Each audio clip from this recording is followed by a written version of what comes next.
আমার আরো চাচা জামাই ব্যাং রাঁধছে আর হাসমত ভাই খাইছে চার ঠ্যাং চারদিকে বলে আছে। কে খাইছে ভাই ব্যাং ভাজি? কে খাইছে? 1700 টাকা কেজি ব্যাং কিনে নিয়েছি। হ্যাঁ ব্যাঙের মাংসর বলে খুব সুস্বাদু। মামা আপনি কি ব্যাঙের মাংস খেয়েছেন? না মামা আপনি খাননি? চাইনিজ ব্যাং খেয়েছেন? চাইনিজ মামা চাইনিজ। তাহলে কার পাতে পাওয়া গেছে ব্যাঙের মাংসটা? হাসমতের পাতে। যাই ভালো, পাইলে সবাই ধরে ভাগ্যে নিয়েছে। মানে ঝোল গলা সবাই খাইছেন, হ্যাঁ আরো 8টা খাইছে তাই তো? ঠিক আছে। তাহলে ব্যাঙের মাংস তো খুব স্বাদ নাকি? মমিন ভাই আপনি খাইছেন কি ব্যাঙের মাংস?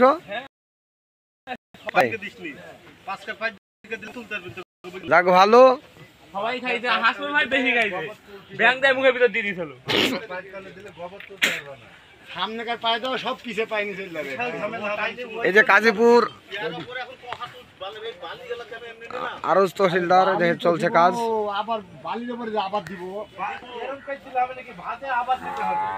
দিব আমি আনতে, আমার সমস্যা কি? থাক থাক থাক। আই লেটাইছি। সাধু যে গরু খাওয়াচ্ছে, এই যে আমার তাও আসি বাজারে কান্দি বেড়াইছে। তবে তো কানবে।